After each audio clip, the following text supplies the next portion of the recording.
ഒരു വ്യക്തിയുടെ മരണാനന്തര ചടങ്ങ് 250 കോടി ജനങ്ങൾ തത്സമയം കാണുക, മൃതദേഹത്തിൽ അർപ്പിക്കുവാൻ മില്യൺ കണക്കിന് പൂക്കളെത്തുക, ലോകം മുഴുവൻ അഗാധ ദുഃഖത്തിൽ ആണ്ടുപോയൊരു മരണം. അതാണ് ഡയാന രാജകുമാരിയുടെ മരണം. ഇന്നും എന്നും ദുരൂഹതകൾ ഏറെ ഉള്ളതാണ് രാജകുമാരിയുടെ മരണം. പ്രത്യേകം ക്ഷണിക്കപ്പെട്ട ആളുകളുടെ മുന്നിൽ വെച്ചാണ് ചാൾസിൻ്റെയും 20 വയസ്സുകാരിയായ ഡയാനയുടെയും വിവാഹം. മുൻപേ പരിശീലനം ലഭിച്ചിരുന്നുവെങ്കിലും ഡയാന വിവാഹ ദിവസം പ്രതിജ്ഞയിൽ ഭർത്താവിൻ്റെ പേര് തെറ്റിച്ചു. ഭർത്താവിനെ അനുസരിച്ച് ജീവിക്കും എന്നുള്ള ഭാഗം വായിക്കാതെ സത്യപ്രതിജ്ഞ പൂർത്തിയാക്കി. സോഷ്യൽ മീഡിയ പ്രാബല്യത്തിൽ പോലും ഇല്ലായിരുന്ന ആ കാലത്ത് അവരുടെ വീഡിയോ 750 മില്യൺ ആളുകൾ കണ്ടു. വിവാഹത്തിന് മുൻപ് ചാൾസിന് പല സ്ത്രീകളുമായി ബന്ധമുണ്ടായിരുന്നു. എന്നാൽ ഡയാന അതൊന്നും വിശ്വസിച്ചില്ല. മാത്രമല്ല, അവർ എല്ലാ എതിർസ്വരങ്ങളെയും അവഗണിച്ചുകൊണ്ട് ചാൾസിനെ വിവാഹം കഴിച്ചു. വിവാഹാനന്തരം അവർക്ക് നല്ല കാലമായിരുന്നില്ല.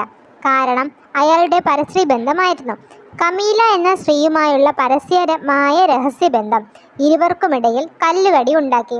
ഹണിമൂൺ ട്രിപ്പിന് പോകുമ്പോൾ പോലും ചാൾസ് ധരിച്ചിരുന്നത് കമീല സമ്മാനമായി നൽകിയ വസ്ത്രം ധരിച്ചാണ്. മൂത്ത മകനെ ഗർഭം ധരിച്ച് ആദ്യ 3-ാം മാസത്തിൽ മുകളിലത്തെ പടിക്കെട്ടിൽ നിന്നും താഴെ വീണ ഡയാനയെ ചാൾസ് ആശ്വസിപ്പിച്ചില്ലെന്ന് മാത്രമല്ല, നിറകണ്ണുകളുമായി നിന്ന അവരെ ചെന്നായ്ക്കളെ പോലെ കരയുകയാണ് എന്ന് പറഞ്ഞ് കളിയാക്കുകയും ചെയ്തു. മൂത്ത മകൻ വില്യം ജനിച്ചതിന് ശേഷം ഡയാന വിഷാദ രോഗിയായി. ഭർത്താവും കൊട്ടാരവും തന്നെ കേൾക്കുന്നില്ലെന്നുള്ള കാര്യം അവരെ കൂടുതൽ തളർത്തി.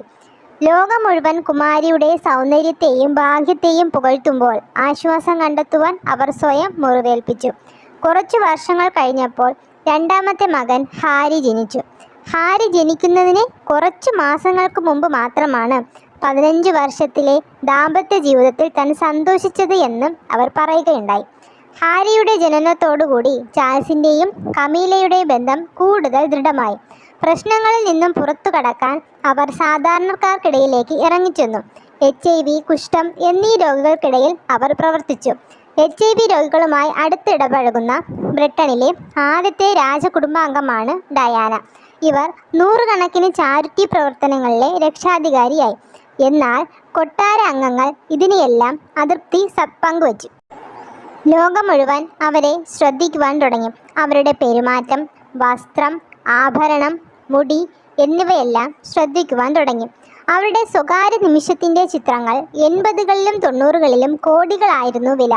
അക്കാലത്ത് ഇവരുടെ ഫോട്ടോകൾ വെച്ച് ഭരണക്കാരായ ഒരുപാട് ഫോട്ടോഗ്രാഫർമാർ ഉണ്ട്. കൊട്ടാരത്തിലുണ്ടായിരുന്ന ബെറി ആൽബർട്ട് മനാക്ക എന്ന വ്യക്തിയുമായി ഡയാന സൗഹൃദത്തിലായി. കുറച്ചു കാലങ്ങൾക്ക് ശേഷം മനാക്ക ഡയാനയുടെ ബോഡി ഗാർഡായി. 2 വർഷങ്ങൾക്ക് ശേഷം മനാക്ക ഒരു വാഹനാപകടത്തിൽ മരണപ്പെട്ടു. അത് കഴിഞ്ഞ് കുറച്ച് വർഷങ്ങൾക്ക് ശേഷം ഡയാന ബ്രിട്ടീഷ് കുതിരപ്പടയിലെ ഉദ്യോഗസ്ഥൻ ഹെവിറ്റുമായി പ്രണയത്തിലായി.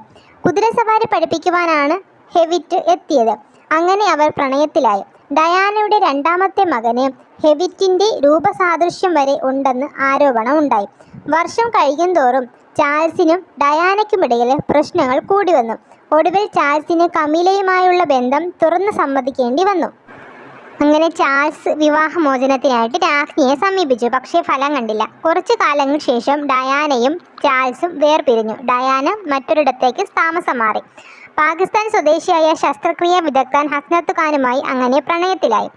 കുറച്ച് വർഷങ്ങൾക്ക് ശേഷം ഡയാന BBC-ക്ക് ഒരു വാർത്ത നൽകി. തൻ്റെ കുടുംബജീവിതത്തിലുണ്ടായ എല്ലാ കാര്യവും യാതൊരുവിധ മറയും കൂടാതെ അവർ വെളിപ്പെടുത്തി. രാജ്ഞിയുടെ അനുവാദം ഇല്ലാതെ നൽകിയ അഭിമുഖമായതിനാൽ അത് വിവാദമാവുകയും കൊട്ടാരം പ്രതിക്കൂട്ടിലാവുകയും ചെയ്തു.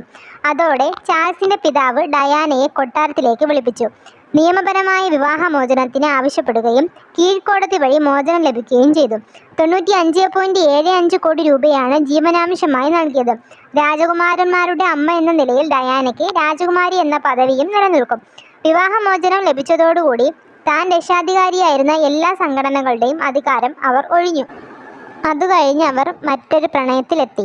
ലോധി അൽ ഫയാദ് എന്ന ഈജിപ്ഷ്യൻ വംശജനുമായിട്ടാണ് പ്രണയത്തിലായത്. ബോളിവുഡിലെ തന്നെ പ്രശസ്ത നിർമ്മാതാവായിരുന്നു അയാൾ. അങ്ങനെ ഇരുവരും ചെറിയൊരു യാത്ര ആരംഭിച്ചു. ലണ്ടനിലേക്ക് പോകും വഴി പാരീസിൽ ഇറങ്ങി. കുമാരിയുടെ ഏറ്റവും പ്രിയപ്പെട്ട ഇടങ്ങളിലൊന്നാണ് പാരീസ്. അവിടെ ലോധിയുടെ പിതാവിൻ്റെ ഹോട്ടലിൽ താമസിച്ചു. കുറച്ച് സമയങ്ങൾക്ക് ശേഷം ഇരുവരും പുറത്തിറങ്ങി. അപ്പോൾ പത്രക്കാരുടെ വലിയ നിര തന്നെ ഉണ്ടായിരുന്നു അവിടെ. അങ്ങനെ അവർ തിരിച്ചു പോയി. കുറച്ച് സമയം കഴിഞ്ഞ് ലോധിയും ഡയാനയും ഡയാനയുടെ ബോഡിഗാർഡും ഡ്രൈവറും ഹോട്ടലിൻ്റെ പിന്നിലൂടെ പുറത്തിറങ്ങി. ബോഡിഗാർഡ് പറഞ്ഞ കാറിൽ കയറി. പിന്നിൽ ലോധിയും ഡയാനയും, മുന്നിൽ ബോഡിഗാർഡും ഡ്രൈവറും. അങ്ങനെ അവർ കാറിൽ യാത്ര ആരംഭിച്ചു. വണ്ടി ഉടനെ തന്നെ ഒരു ടണലിനുള്ളിൽ പ്രവേശിച്ചു. നിമിഷങ്ങൾക്കുള്ളിൽ ടണലിൽ നിന്നും ഒരു വലിയ പ്രകാശവും ശബ്ദവും കേട്ടു. വാഹനം ടണലിൻ്റെ 13-ാം നമ്പർ തൂണിൽ ഇടിച്ചു. ലോധിയും ബോഡിഗാർഡും തത്സമയം മരിച്ചു.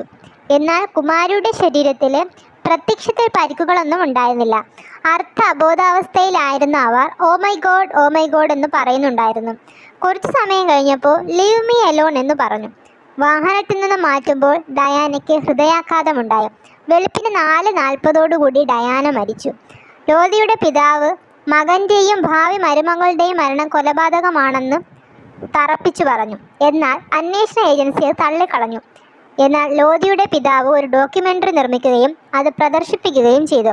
അതിലെ ഡ്രൈവർ കൊട്ടാരത്തിലെ ചാരനാണെന്നും ഒരു മുസ്ലിമിൽ നിന്ന് രാജകുമാരി ഗർഭം ധരിക്കുന്നത് തടയുവാനും കൃത്യസമയത്ത് അവരെ ഹോസ്പിറ്റലിൽ എത്തിച്ചിരുന്നുവെങ്കിൽ മരണം സംഭവിക്കില്ലായിരുന്നുവെന്നുമായിരുന്നു അതിൽ പറഞ്ഞിരുന്നത്. 2.25 മില്യൺ ആളുകളാണ് മരണാനന്തര ചടങ്ങുകൾ കണ്ടത്.